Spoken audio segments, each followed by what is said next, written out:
welcome to this video on immigration and urbanisation from 1890 to 1920. So we're really going to get into the changes to the society, just how much immigration and urbanisation affected America, and we'll be able to evaluate the changes to American society. In the next video, we'll look at social divisions that are caused by these events of urbanisation and immigration, but today we're just going to be looking at the changes that took place. So the first thing that I'll introduce you to is a map of America that shows you the demographics currently. And as you can see when we delve into it, the South dominated by African Americans and what we call Americans in today. But then you see in the Northeast, we've got the immigration from Irish, Italian, French, German, English, and then across the United States in the Midwest and the West, we've got the German immigration as well as Mexican to the south in Texas, Colorado, etc. So we really can see from this map just how dominated by immigration America is in terms of its its ancestry going way back to this period. Now in 1890 to 1920, the population increases to over 100 million. In fact, the birth rate is declining in this period, but it's the death rate that is at the lowest in the modern world in this period. By 1920, there's over 18 million additional immigrants that came to the United States, and they came mainly from Europe. They were attracted by numerous pull factors that we'll get into in previous videos, such as the growth in the US economy and the belief in this American dream. But it changes the demographic of the United States and it increases divisions and tensions.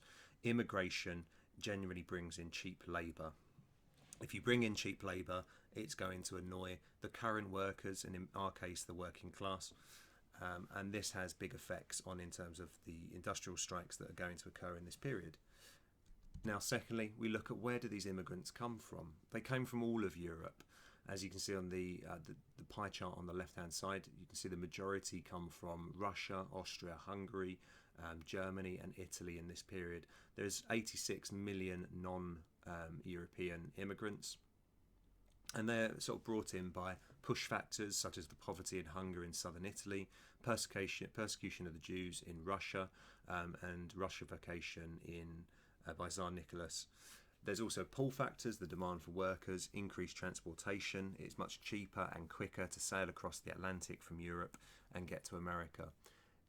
Now the majority, or it's estimated that 1/3 of all Jews from Russia and Eastern Europe migrated to the USA because of the persecution that they faced.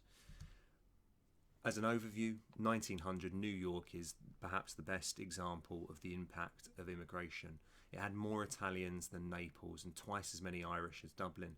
By 1914, the Jewish population was 1.4 million out of a city population of 4.7 million.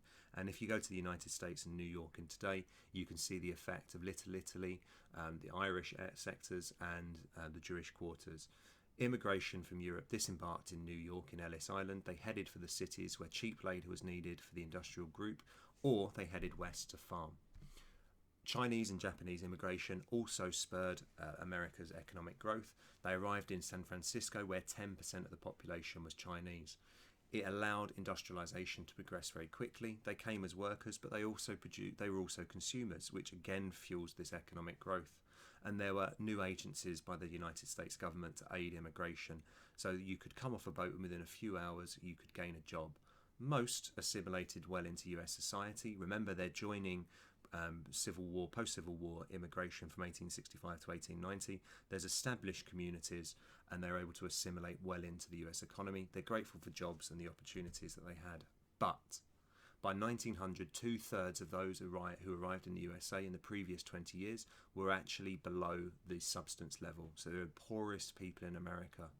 They're shocked. They find it hard to settle, especially going from rural towns into this big urbanized cities where it's very different and difficult to acclimatise. So they've got low wages, they've got to support wives and children, and they had to work themselves. In fact, so much so that 1/3 of all immigrants returned home by 1900. They were an easy target for Americans. They were fearful and resentful about the rapid change. It led to dramatic overcrowding. They were seen as un-American. By 1887, we got the American Protective Association. They applied government pressure to try and limit immigration. And we see the Anglo-Saxon Protestant traditions beginning to be undermined. And it leads to a growth in the WASP, WASPs, white Anglo-Saxon Protestants, who start to feel undermined by immigration. Anti-immigration forces had limited success before World War I though. 1882 Chinese Exclusion Act stopped immigration from China. By 1908 all immigration from Japan had actually ceased. Urbanisation, in terms of the large cities that America had, we looked in the last lesson about the number of cities that had been created in this period.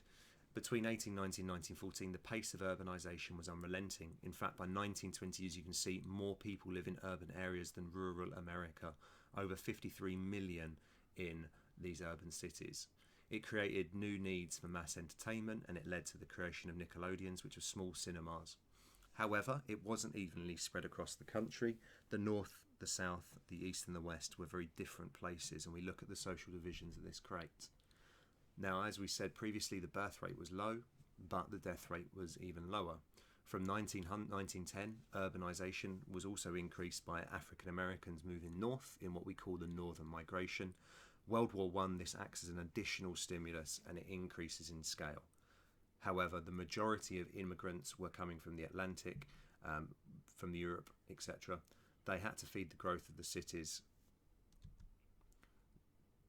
So overall, we can look at immigration and urbanisation as really changing the way in which we look at America and the society as a whole. In the next video, we'll look at the divisions that are created as a result of this.